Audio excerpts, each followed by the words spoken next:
There we go. Hey, Prudence. Thanks for being on the Hi, podcast today. thank you for having me.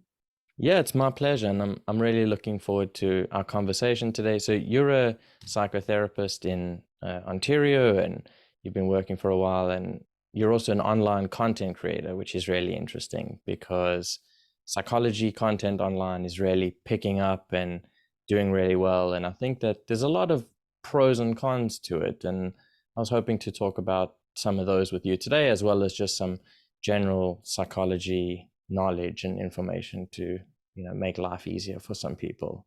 So thanks for being here. Yeah, thank you for having me. And I'd love to talk about all of that with you today. I'm still pretty new to the whole content creation thing, I would say, even Mm, though I've been doing it for just under a year, but I've seen a lot of growth and learned a lot about whether it's just myself or just the different platforms and what people are looking for over this short time. So it's been an interesting journey. yeah. What got you started doing the content creation? It's not most people's go-to. Yeah, it really isn't most people's go-to. But I guess because social media is such a big thing now, regardless of what industry you're in and who you are, it's like you can become somebody doing that and Hmm. share your knowledge and help other people. It's just one other avenue of helping others. And that's my profession to begin with as well. It's like helping other people. So Yeah, if I have an extra avenue to do that, then it's like, why not? And yeah, it brings out that creative side of you as well and puts you in situations where maybe you're not used to or it's not that comfortable for you. And then you just keep doing it over and over again. And eventually gets a little better because I do yeah. hate being in front of the camera. Like it's not natural for me. But over this past year, by doing it so many times, it's like, okay, now I'm used to it. Still don't love it, Mm. but I am used to it now. So what's your process in terms of like content creation? Like, do you have an idea? Like, I want to talk about this or tell people about this topic. Where do you get your ideas from? So a lot of the videos that I do really are around anxiety, trauma, a lot to do with like childhood trauma as well, and relationships. And those are just the three things that I specialize in my private practice. So I find it the easiest to talk about that. Like Mm. I feel like it'd be a little fake or not natural if I came on speaking about maybe like OCD Hmm. or borderline personality disorder or schizophrenia or bipolar. And it's like, of course, I know about the like I'm very Yeah, knowledgeable in those as well, but it's not my specialty. So I'd rather have other people who do specialize in that talk yeah. about that in more detail. And then I'll just stick to what I know and what I treat on a daily basis. And do you find that like by talking about it and creating these videos, it actually expands your knowledge base? I feel like it does because I like I like thinking that I am always learning, regardless of how much education I've had or training or experience or anything like that. So by doing these videos, it's almost like a refresh for Hmm. myself to be like, oh yeah, I did learn that, or oh yeah, this ties together with this and I kind of forgot about that. Or you also hear other people in your field talk about certain things and you learn from them being like, oh, I didn't think of it that way, or I never learned that in that perspective. So I think these videos are, depending on who you are and how you take them, it could be very educational. Yeah. I mean, I think it's fascinating how you can take one, let's say, problem and look at it from so many different angles and lenses, and people will respond to different ways of viewing the problem according to their own worldviews and way of seeing things. And so it's important to be able to communicate this wide range of possibilities of interpretation and understanding so that you can maximize who you're connecting with and the different ways of understanding it. And also that there's no consensus necessarily on so many of the issues that people face because they're so non-heterogeneous. I mean, they're heterogeneous, right? In the sense of that they're different for different people, and everyone needs their custom understanding to Mhm. fit with their worldview, right? Exactly. And I think that's actually one of the things that I've come across doing content creation and that I have to remind people commenting on my stuff where they'd be like, yeah, well, this doesn't apply to me, or this isn't true because in my situation, it's like this, and this. And I'm not dismissing that by making a video about whatever I'm making a video about, but I remind them that this video cannot cover every single specific situation that every person on this earth faces. Like Hmm. it's not possible. Like this is geared towards a very specific situation that a lot of people are experiencing, but it might not cover a whole range of other issues. So I try to remind people of that, to be like, it might not apply to you, but it does apply to a lot of people.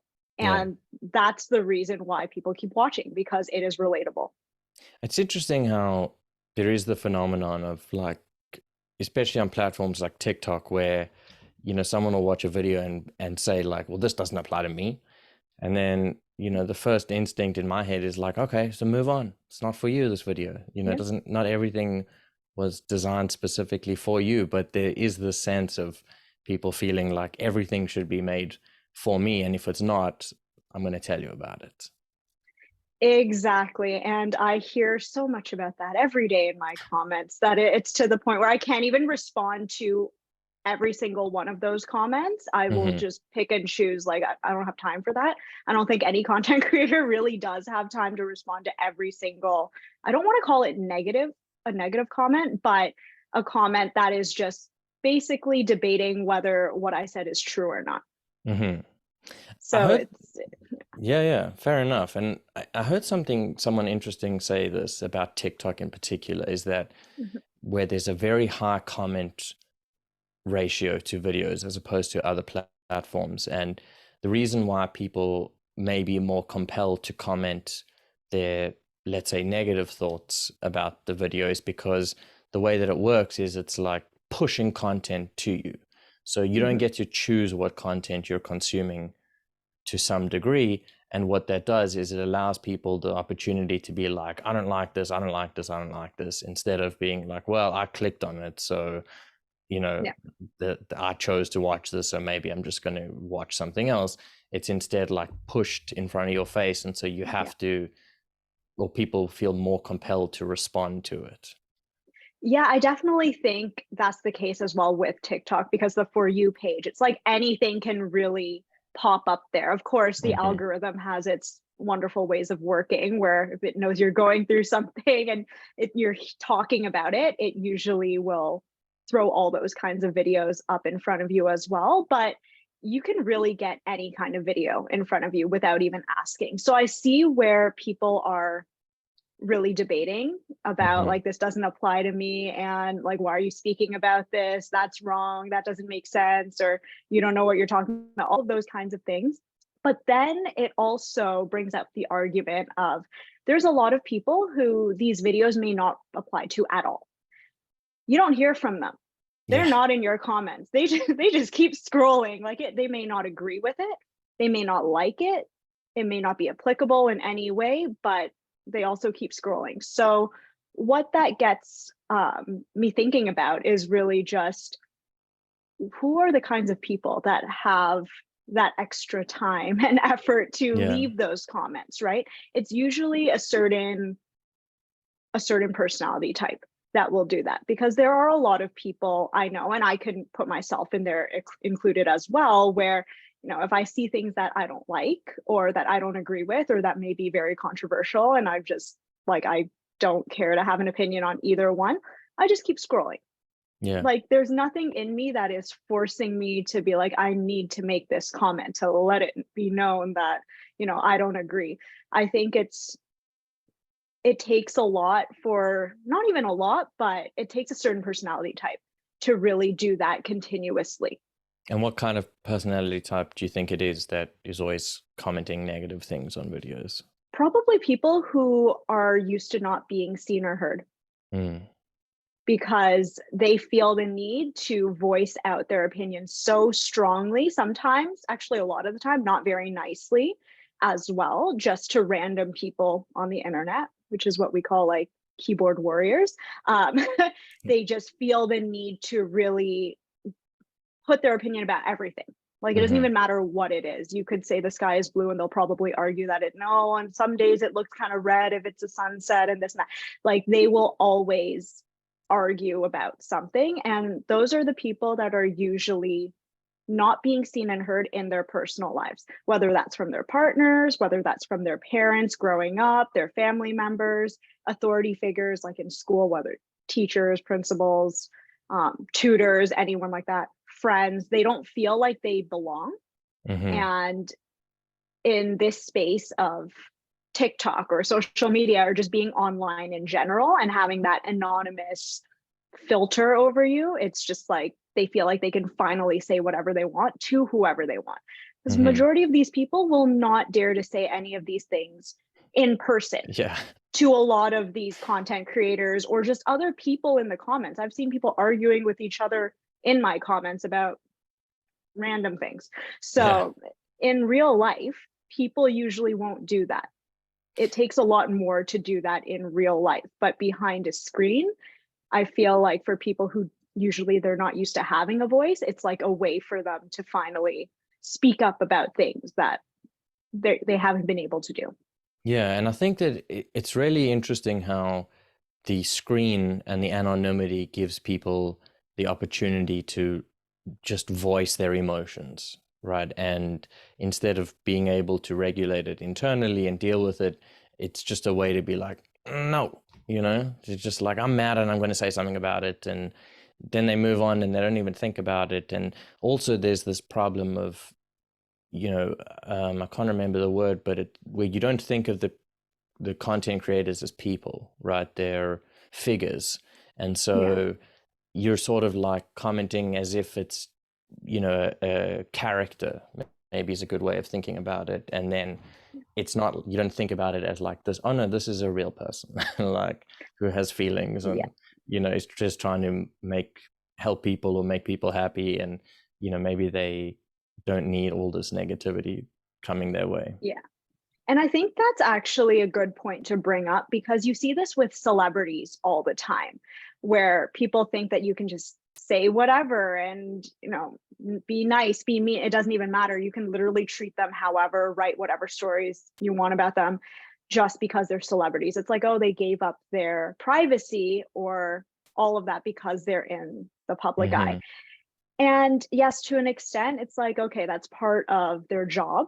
In like, if you're an actor, you're an influencer, or you are an artist or whatever, you are in the public eye. But it doesn't mean that they're not real people as well. And I Yeah. think that's something that everyone needs to remember. It doesn't matter how many followers you have. It doesn't matter how much money you make or what kind of celebrity you are. It's like you're still a person at the end of the day. And a lot of people seem to forget that. I think social media contributes to that as well, because now they're so much more accessible.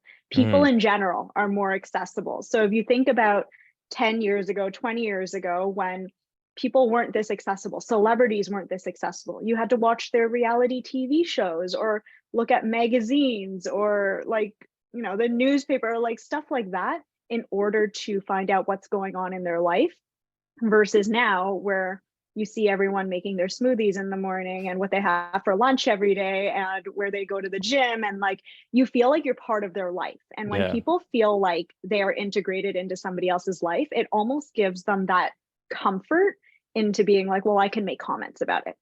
Yeah. Like a friend. And exactly. So I think now, because social media has made that so much more accessible to everyone, that even, yeah, content creators fall into that as well. And it's hard for the general public, general society to remember that every person is still a person, regardless Yeah. of what they do for their occupation. Yeah. And I think there's also just a lot of lack of thinking that goes through it, right? Where Yes. people, it seems to me at least with commenting and things like that online, is someone's just mad, right? They just have a crappy day or they're having a crappy week or a crappy life and they just need to take it out somewhere. And it's easy enough to just find a target online, right? Whatever it is. And the social media algorithms are really great at finding you things that you are mad about because you're more likely to engage with them. And so when you do that, you also then open that door of just that emotional release capacity. Now, I'm not sure how effective it is, but it's at least effective in the short term of just finding a target for whatever particular emotion that you're feeling that seems to be just disconnected from the rest of your life, which it isn't, but you really need to do some work to think about why it feels that way, or some mindfulness to really get into your body and become aware of where this is coming from and what it's associated with, and resolve it that way, as opposed to just lashing out and finding a target on someone to take your Oh, anger out yeah. on. And I recommend this to so many people who seem to have, again, that profile that you just described, always leaving comments on my videos, Yeah. where, you know what, therapy is a good place to start. So before you go around and continue lashing out on random people, therapy is a good place to start for a lot of the internal issues that you may be dealing with that you might Mm-hmm. not even know that you're dealing with. Because there actually are a lot of people leaving comments on my posts, on my videos, that are very detailed, in the sense that it's about their specific, relationship or Mm-hmm. marriage or situation that's happened, and then basically saying why my video doesn't apply because their situation. They could say they've been married for like 30 years and this is not the case because in their situation. I'm like, what would be really good for that? Going to therapy. Yeah. Personal Because therapy for then yourself. exactly, because my videos aren't therapy, right? I Yeah. try to remind everyone that too. Social media is not therapy, but if you go to therapy, your therapist will work with you regarding your issues, your Yeah. specific situation. It's not a generalized thing that hundreds, thousands, millions of people are seeing just on TikTok or on Instagram. They're going to work with you and your specific situation. You can't Mm-hmm. rely on social media to do that for you. Social media is not a replacement for therapy. And I think a lot of people consuming social media tend to forget that as well. Because I do have clients who come in session and they'll be like, but I saw this on TikTok. So does that mean I have like ADHD? And I'm like, no. Like, who's telling you that? Did you go through Yeah. the assessment process? Were you actually diagnosed? They're like, no, I just saw a video on TikTok that, Relatable. said yeah, it was relatable and said I probably have it if I do these things. I'm like, okay, yeah, no. Like, you also have to pay attention to who's saying all of these things on social media, right? Because there's a lot of people that really are not licensed or not trained in any way. And it's really just personal experience. And that's completely fine. I encourage everyone to share everything from their personal experience because I think everyone can learn a lot from each other that way. Mm-hmm. But the harmful part is when people actually start taking, I don't want to say taking that advice, but taking it very seriously. Yeah, the To the self-diagnosis is a problem. Yes, it's very problematic. I've seen a lot of that over the past year come up, where it's Yeah. not just one client coming to me saying, here's a TikTok I found, or I saw this on Instagram. It's numerous clients that have done it. So it's a conversation I'm having more and more, that I'm learning that yes, social media has a big a big hold on everyone from one way or another. So when a client does come with an idea like that, how do you handle it? How do you get them to see, um, that perhaps they are having some of those symptoms, but that doesn't Mhm. necessarily mean that they have this disorder or this condition or whatever it is, and it's not the same thing. And also, like, okay, let me ask that question, and then I have a follow-up Okay. question.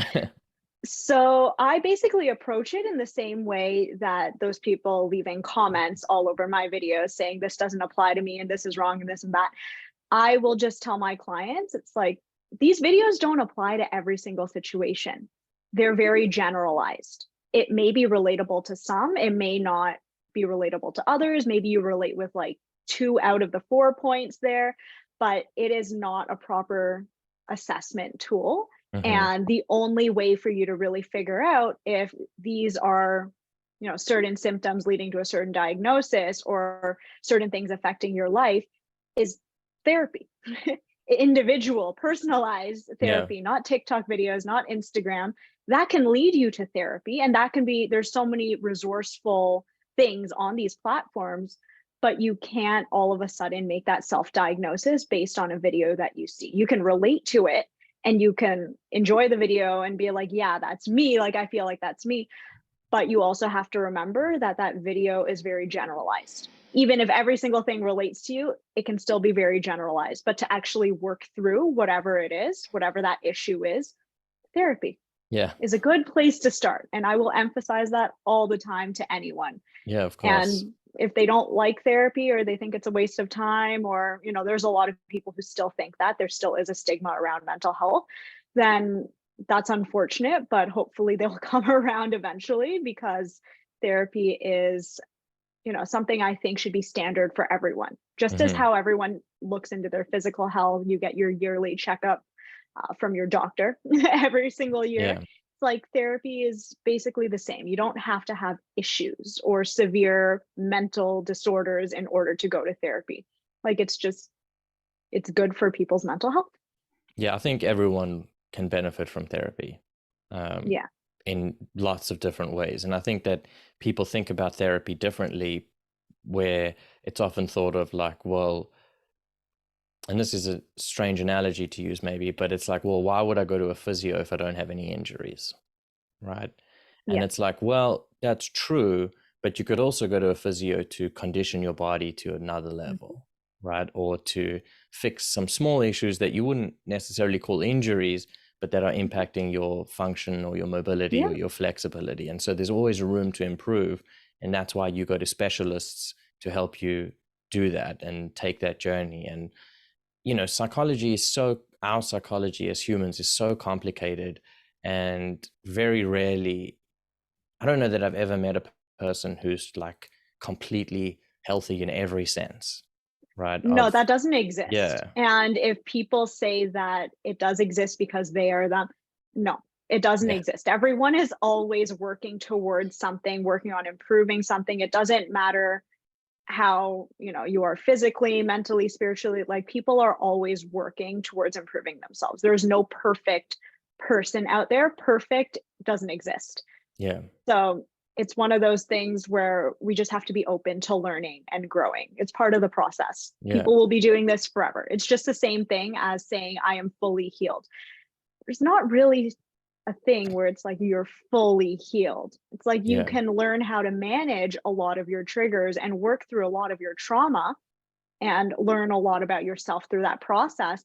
But until the day you die, you're not really fully healed. You're just going through the motions of life, but learning about yourself and improving and wanting to improve. So it's not like, this is also an important reminder for people going to therapy thinking that, you know, it's a cure, a magic cure where you don't have to do anything and you just attend 1 or 2 sessions and you should like be all better. be It takes fixed. a lot of, yeah, it takes a lot of work. It takes a lot of time, and you put a lot into it. Hmm. And if you don't put a lot into it or you don't put anything into it, you're not going to get anything out of it. Yeah, So it takes a lot of work and a lot of time. It's not just you attend 1 or 2 sessions and you're good to go. yeah, it's very effort required. I mean, a lot of Yeah. effort is required to do proper therapy, just like it would be for any healing process of, you don't really go somewhere and it's just done, right? I Yeah. mean, it would be nice, but that's not Yeah. the reality of the situation. So my other question actually was still around the self-diagnosis phenomena that happens, right? And I don't know what your thoughts are on diagnostics in general. Like, I understand that they're helpful for clinicians, right? They give clinicians a common vocabulary. They help clinicians understand certain sets of symptoms and how they're related to each other and what it means, right? But in terms of the utility of a diagnosis for a client, that's where I Mhm. think things become a little bit more complicated. So, from my understanding, sometimes they can be really helpful because they help Mhm. people understand, like, well, what I'm going through, I'm not crazy or Yeah. abnormal in a, just a completely unique sense. Like, this is something that's common for humans, and it provides this nice structure of understanding that, oh, this is why I am doing these things or feeling this way or thinking these thoughts, instead of just being like, am I just broken or a mess, right? But on the other hand, I feel like sometimes a diagnosis can like pigeonhole you, right? Yeah. And you can get like super attached to it as if it's a Yeah. defining characteristic. Would you say that, well, what are your thoughts on diagnoses and their utility for clients? So I agree with everything that you said. So the positive parts of it is that for those who really are unsure of what's going on with them, and maybe they've battled with a lot of internal issues for a really long time, having that diagnosis is like, oh yes, finally, like I know what's going on, and then I can work accordingly to manage these symptoms, or I know the right treatment plan going forward because of that diagnosis. Hmm. But from what I see, it usually works the other way more often than not, where it's like the individual then holds on to that diagnosis and it becomes their entire identity, which Hmm. essentially prevents them from actually working towards resolving anything related to that diagnosis, working through any of the trauma, working through any of the difficulties associated with that diagnosis. Because once that diagnosis is not there anymore, or if the diagnosis is manageable, suddenly they're like, oh, well, who am I again? Like it's that whole process where like people make their trauma their identity Yeah. and they refuse to work on it. And it's almost like an excuse for a lot of things in their life, unfortunately. But they refuse to work on it because once they actually work on it, like, what are they left with? They have Yeah. to start getting to know themselves and basically figuring out who they are. And that is probably a lot scarier than just keeping that trauma as your main identity or that diagnosis as your main identity. So I'm Hmm. not necessarily the biggest fan of diagnoses. I do understand the importance of it for a lot of different situations, but personally, I'm not the biggest fan of it. I also take a very holistic approach with the way I work with clients. So Hmm. it's not just like, oh, you're coming in for anxiety or you're coming in for depression. We're only targeting this specific thing because that's what you're coming in for. It's like everything is connected. And this is what I tell my clients all the time. All the domains of your life are connected in one way or another. So if we work on this, it should improve these other things that you have going on as well. And then you'll see an overall improvement in the quality of your life. I think the diagnosis really hinders that ability to improve all domains. It's like you have to work on this diagnosis first, and then this part, and then this part, and everything's kind of broken up. And that's just not the way I work. So Yeah. I'm As, not the biggest fan of it. yeah, as if those things can be compartmentalized, right? Which Yeah. they really can't. I mean, maybe in certain instances there are certain very specific things that exist individually, like a phobia or something like that. Yes. Right. Okay, fair enough. You can Yeah. treat a specific phobia only. Yeah. But in general, with like general anxiety or general depression or, Hmm. trauma or complex trauma, it affects so many areas that I agree. The holistic approach is the best way, where you're treating the person, not the symptom or the disorder, right? And you take their life as a whole and say, well, how is these things affecting your life in these different areas? Let's work on some ways to improve that. But I think that the other point of the self-diagnosis situation is that it seems that, like with online self-diagnoses, let's say, Hmm. right? So it's that phenomenon of saying, yeah, oh, that's me. Like I got ADHD, or I have depression, or I have anxiety, or I have trauma, or whatever video you watch that Hmm. sparks that in you. I think it's very validating for people, right? I think they get a feeling of being seen and heard, Hmm. because it is that sense of like, oh, someone else understands what I'm going through, right?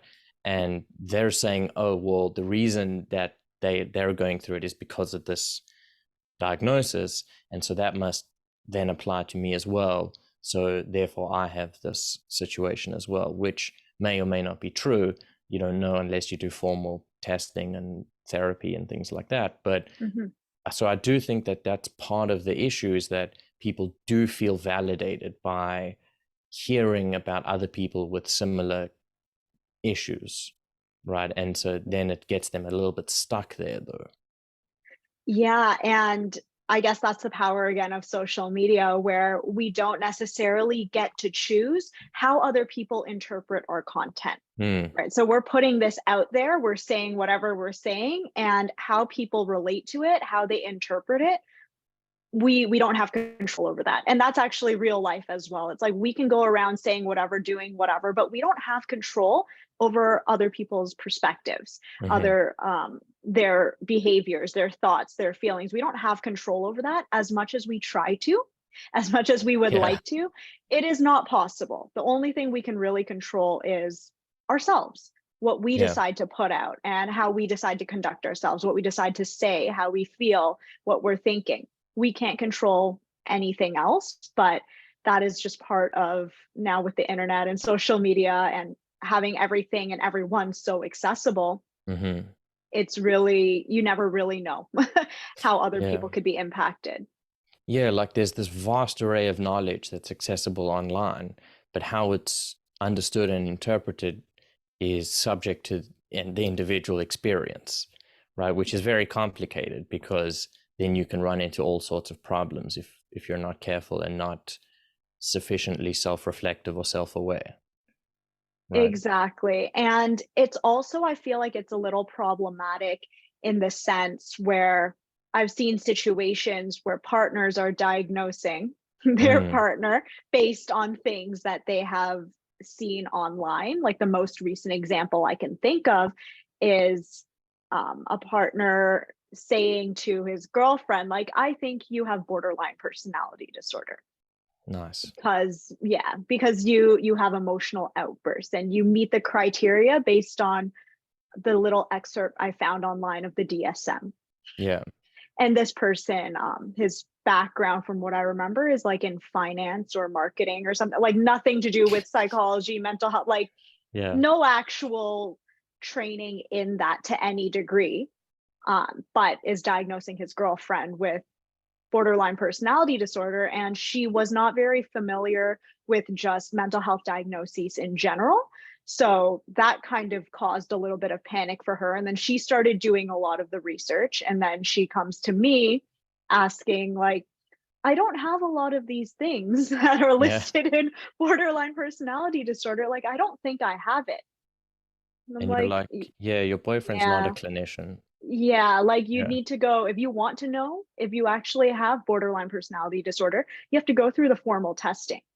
That's not something I can just suddenly tell you right now off of, a 10-minute conversation, but that's definitely not something your yeah, boyfriend is qualified to diagnose you with. So I think that person is going through the proper testing now for that, but it just shows you that somebody with no actual background in any of this can just go to their partner or a family member or a friend and come up with a diagnosis based on maybe a video they saw or a post they saw or something that popped up somewhere. And it can just set off an entire process like the one that I'm talking about right yeah. now. It's that phenomenon of, oh, I know what's wrong with you. Yeah. Like, Yeah, it's problematic. yeah, for sure. And also, I think what's important is that what and how could people know this, but who aren't privy to the knowledge of how the field of psychology and diagnostics work is like, well, a diagnostician or a clinician or whatever, they don't just look at the DSM and check off like, oh, you meet Yeah. these symptoms, therefore you have the diagnosis. I mean, you could do a very simplistic diagnosis based on that, but it's not very thorough and reliability is questionable. There's actually real assessments that you have to fill in and that check not based on just one sentence, whether you agree or disagree with this thing, about whether you actually have the certain level of, let's say, as an example, emotional volatility that would qualify you to meet that criteria in the assessment for borderline personality disorder, as an example. It's not just like, oh, do you have emotional outbursts? It's like, well, everyone has that, right? Yes, and that's the thing where somebody who's not very used to mental health diagnoses or just mental health in general, they're not very familiar with it. Hmm. They may think that emotional outbursts or feeling really sad sometimes or feeling really lethargic, like that's just because there's something wrong with them. They don't know that Yeah. these are just kind of depending on what's going on in your life and certain things, that these could be other things. Like this could also be very normalized, but then you have another person coming in and saying like, you have borderline personality disorder because of this specific thing. Very problematic. Yeah. I mean, I think it was like, I mean, I'm going to butcher this quote for sure, but I believe Freud once said that one of his main missions is to differentiate between pathology and ordinary human suffering, right? Which is a Yeah. very difficult line to draw because it's not exactly clear, let's say, what's ordinary anxiety, which is Mhm. normal and everyone experiences and is a physiological necessity, Yeah. versus like problematic anxiety, right? Pathological anxiety. And there are ways that you can determine that, and fair enough, but it's actually not as easy as it sounds. And so to read a symptom that says like, oh, experiences higher than normal anxiety, well, maybe everyone feels like they have higher than normal anxiety. That's the same with pain. Like I work a Yeah. lot with individuals with pain as well, and it's very subjective. Like Yeah. if your pain tolerance is significantly higher than, the next three people, then it's like the answers are they're not going to look very correct when you're Yeah. reading them out in front of you. But it's, I think self-diagnoses and just looking at the DSM and going through that checklist, yeah, people really get a false sense of, oh, if I can just search it up on Google and I see the list and I fit these criteria, I must have that. But they're forgetting exactly what you said, where there needs to be that formal assessment component with it. Otherwise, that's just like a self measure, questionnaire that Yeah. anyone can fill out and just base everything off of. Then there wouldn't be professionals that actually have to do this Yeah. kind of formal testing. There would be no need for it. Or it's like you see in the doctor's office, like, don't confuse your Google search with my medical degree, right? Yes. Yes. It's not quite the same thing. Everyone loves WebMD Yeah. when it comes to, if they have a fever or a scratchy throat or anything like that. And I'm not saying don't advocate for your personal health, your mental health, all of that, because I think it's very important. Doctors Yeah. are humans as well. Therapists and psychologists, we're all humans as well. There can be errors, but you don't want to base everything off of something that you have seen online. Yeah, it's got to be a balance. And Yes. also, I agree. I think it's very important to, or maybe if you so choose, to learn about Yeah. whatever situation you have. Like the internet's a fabulous resource, and you can Yes. learn so many things that'll help in addition to your therapy or to your doctor or whatever it is, where you can learn those things. But it's dangerous to just take internet Yeah. as your guiding resource without being a clinician in that area, because you don't know what you're talking about and you don't have that clinical experience to be able to say, oh, I know the nuances of this, right? And so here's where it gets interesting and why maybe it's not quite this, even though it looks like this, maybe it's actually that. And, or maybe it's nothing, or maybe it's, just general issues which are not to be underestimated, but aren't necessarily diagnostic relevant. And so it's important to just be able to approach it that way. And I don't know, it's tough. It's tough. On Yeah, a I definitely think that it's something that people should be more aware of or conscious of when they are seeing videos on TikTok or posts on Instagram or just Google in general, because like you yeah, said, it's just with the internet, there's so much information out there that people are able to learn about the things that are going on in their life and relate to that. And so much information is accessible, but it's that balance that is so mhm, important, where you want to, of course, learn about yourself and what you're going through and be able to advocate for yourself when necessary. But you also don't want to dismiss all of the people who have actually, had a lot of training and yeah, experience and went through all of that to understand what you're going through, and just kind of like dismiss all of that just because you saw something on Google or yeah, TikTok or Instagram or Facebook or Reddit or wherever else.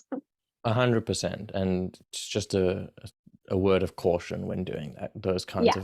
of activities. Just think about what you're reading and who might have wrote it, and who Yeah. you are in the process. It's sort of the general advice that I might give.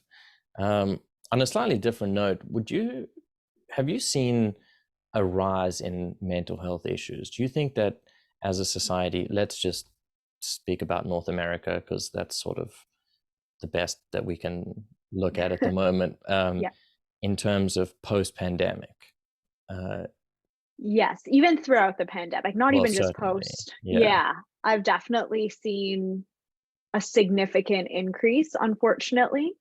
And I predict that in the next 10, 20 years, there's going to be even more because there's a lot of young children Mm, growing up in the pandemic and post pandemic, learning all of these things that maybe like us as children, we didn't really have to go through that. And it's a very different experience. So a lot of health anxiety that I'm seeing will probably come up in the next 10, 20 years, a lot of social anxiety likely mm, as well.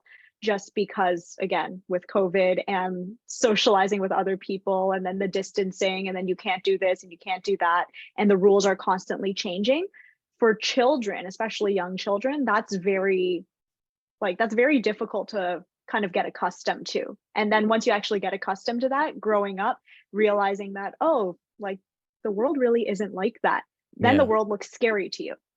And then as adults, you kind of internalize that in that way of like the world is scary and I don't remember it being like this. And why do I have to interact with people and shake hands and hug them or do this and do that? And then a lot of that anxiety will come from that Hmm. as well. So health anxiety, social anxiety, I see once these children turn into like probably later teens and Yeah. adults that yeah, and I've already been seeing it. I only work with adults, anyone 18 over, and through the pandemic it has been rough for a lot of people. Yeah. So I've seen Terrible. that increase. Yeah. And just, I mean, thinking about what you're saying about the kids, I mean, for 2 years of their developmental period has just been thrown into Yeah. complete disarray, right? In terms of almost no socializing with friends, right? Yeah. This sort of global sense of fear from that many people had that they will have detected in their parents and Hmm. everyone else, even if it wasn't necessarily spoken about or said anything. It's like kids can sense that kind of stuff. And, there was long periods of time where everyone was told, like, stay away from strangers, stay away from people. Hmm. People are dangerous.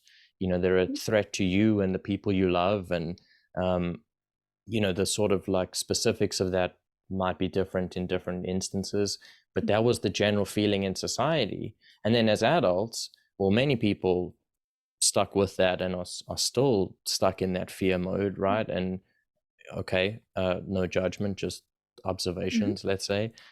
But many adults are able to be like, okay, well, we've been through the 2 years was rough. Let's just get back to life as normal, right? Hmm. And we're back to hugging and shaking hands and just living life and, you know, understanding that COVID's out there and that you might get it. And okay, if you do, you'll deal with it. And maybe it's serious and maybe it's not. Hmm. But you have that rational ability to think about it. And you also had a life before then to compare it to. Exactly.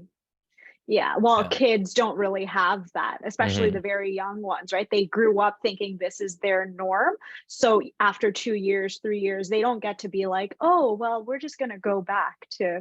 whatever we did before the pandemic. A lot of them were probably babies when the pandemic started, or they were too young to really understand a lot of the things. So I feel like the pandemic really would affect these specific young children, probably in about 5, 10, 20 years, like later Hmm. on. And then the people that are getting affected right now are the people who were teenagers during Yeah. the pandemic, maybe preteens as well, and all adults. Hmm. Especially, I'm going to say, if we narrow down to lockdowns in like Ontario or Toronto, where that third lockdown, I think we were one of the only places out of all of North America that was still in lockdown. So if you can imagine everyone, including children, teenagers, everyone looking around the whole country and continent, being like, everyone can do everything again. Why are we still like this? It can Hmm. be very difficult for people to understand that process. And that definitely wears on your mental health, anyone's mental health at that point. Yeah, definitely. And, people have different levels of resilience for this kind of stuff and how they respond to it. Mhm. And that'll have an impact on you overall as well, in terms of like, what was your approach to dealing with it? Because everyone had to deal with it, right? It was like regulation, like this is just how it is. So how do you as an individual deal with it? And can you cope? And is it going to wear you down? Or how much is it going to wear you down? Maybe is a better way of thinking. Because I mean, no one got off without struggling, right? There was no Yeah. easy route through the pandemic. And I think that's something that's important to remember as well, where when we say that everyone didn't get off without struggling, that includes all these medical professionals. That includes the mental health professionals. Like, everyone is human. So we all Yeah, had to face the same things, but we're also helping people while we're dealing yeah, with our own personal lives as well. So I think that's something that a lot of people forget when they're just looking at, like, oh, the pandemic was horrible for me and this and that. And it's like, there's a lot of other people who it was horrible for, but they're also having to go out of their way and try to mitigate the damage that is hmm, coming from all of this, and while they're dealing with their own thing as well. yeah, So I think it goes back to what we were saying originally, about how everyone is just human, yeah, regardless of who you are. You're a content creator, you're a celebrity, you're just, you know, whatever your job is, your career is, it's like at the end of the day, you're still a person, and you hmm, still deal with the same things that any individual would deal with on a yeah. day-to-day basis. And sometimes that makes you a better clinician, right? The concept Yeah. of like the wounded healer, right? Of Yes. someone who's been through it and is able to empathize and connect with it at a much deeper level because you can relate to it personally. Now, you don't have to be able to do that, but when you can, it certainly fosters a much deeper sense of connection in whatever particular wound we're talking about.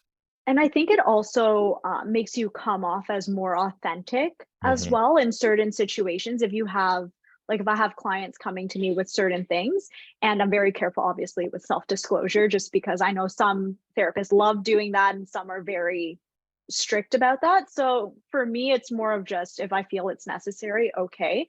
Yeah, But I feel like if I've been through something similar myself, or like a similar upbringing, or a lot of my clients are young Asian females, mm, and they gravitated towards me for that reason, just by how I look. So they think that, oh, you could probably relate to me in a way that maybe another therapist that doesn't have your profile, yeah, they may not be able to relate to me on that level.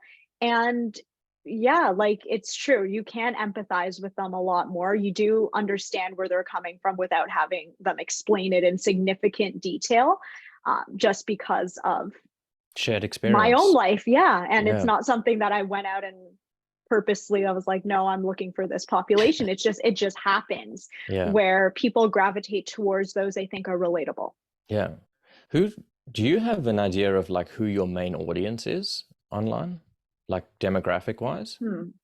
I'm going to say right now it's half and half with males and females. I Okay. haven't really looked into more of the specifics. I know there's a lot of Americans. Mm, Canadians is second, which I'm actually surprised about because clearly I'm from Canada. yeah. But it is Americans, Canadians, and then the UK is next, Okay. Australia, and I cannot remember who is Nice. after Australia. I am sorry to everyone, but it is America, Canada, UK, and Australia. And in terms of like age ranges, do you have any idea of like what's, I mean, you don't have to give specifics, but just general. I'm just trying to think again because I haven't looked at my Yeah, stats in no a worries. while. I would say adults, but young adults. So anywhere between 18 to 35, 40. Mm, That seems to be the majority of the people watching my stuff. interesting. I'm always fascinated by who's consuming what content, right? And like one of my favorite things to learn about is like the older people online and what they're consuming. That's fascinating to me to be like, what are, particularly like in the 70 plus range. I'm like, what do this group of people like to consume online? And I mean, it's all kinds of things, obviously, because, it's a heterogeneous group. And so there's all kinds of options, but it's fascinating to see that it still continues in all directions, and what makes people tick and what gets people interesting changes as people age, but also there's still such variety, and it's amazing. And yeah, I don't know. When you started, was there a particular demographic you were sort of hoping would watch your videos, or were you kind of like, let's see who likes this stuff? Yeah, I just started it to be as open as possible. I really did not know what to expect. I was just like, here are the videos. Whoever Yeah. watches them will watch them. I wasn't gearing it towards any specific type of audience, but it's interesting to see who has seen my videos now and the demographic that I am reaching on a consistent basis now. Hmm. And do you find you have like super fans, for lack of a better I, word? I don't know if I'd call anyone a super fan because I still don't even look at myself in that way of being any Right. kind of public anything. Like that's a little strange for me because I am a very private person, but I do see a lot of the same people Mm. reappearing in a lot of my comments in a positive way, Yeah. which I am very appreciative for, of course, because, anyone who can watch my content regularly and who benefit from watching my content, like it's always nice to see. Because again, that's the whole purpose of me doing all of this to begin with. It's just another avenue for Yeah. me to be able to help somebody else, even in that moment, even for one day. Like if I can just help one person, then it's like great. Yeah. No, I totally agree. And I think the people, the regular viewers, let's say, we don't have to call them super fans. Um, it's great. It makes it so much better, and that you then have a certain people that you sort of know are at least enjoying it, and it's consistent in that basis. And so that makes a big difference. Yeah, exactly. It's very nice to see that, what, there are a lot more positive comments Mm. and feedback that I get compared to, again, I don't want to say the negative ones because it's really just other people's experiences that aren't relatable to whatever I'm saying. Yeah. But there are a lot more positive comments in regards to that on my videos, which I do appreciate. And I was not expecting any of that at all when I started. I really had no expectations. Yeah. It was just seeing where it goes, and so far so good. So no complaints about that. Yeah. That's great. And are you still at that point where you're just like, I'm just seeing where it goes? Or do you have a goal in mind? I feel like I'm going to start doing a little more planning regarding what I'm posting out on social media, but so far what I've been doing seems to work. So Hmm. it's really just about learning how to improve myself and my videos and the content I come out with, and just trying new things, putting myself out there continuously. Um, and yeah. Yeah. No, well, I think it's great. And I'm a fan. I love your content, which is why I'd Oh, reached thank you. out to podcast. And I really appreciate you being here. So, where can people find you? Of course, everything will be linked in the descriptions and in the comments and things like that. But just, please promote your stuff. So on Instagram and TikTok, it's the same handle. It's just Therapy with Prudence. Okay, cool. And I recommend it for anyone who's interested in psychology and learning about yourself and other people and relationships and all the things that you can think about, pretty much. But I think, as you said in the beginning, it's like relationships, trauma, and anxiety Yes. are your three big ones. And yeah, thank you for being here. And I look forward to speaking with you again soon. Thank you so much for having me. I had a great time and we will speak soon. Yeah, definitely. All right. Take care. Take care. Bye.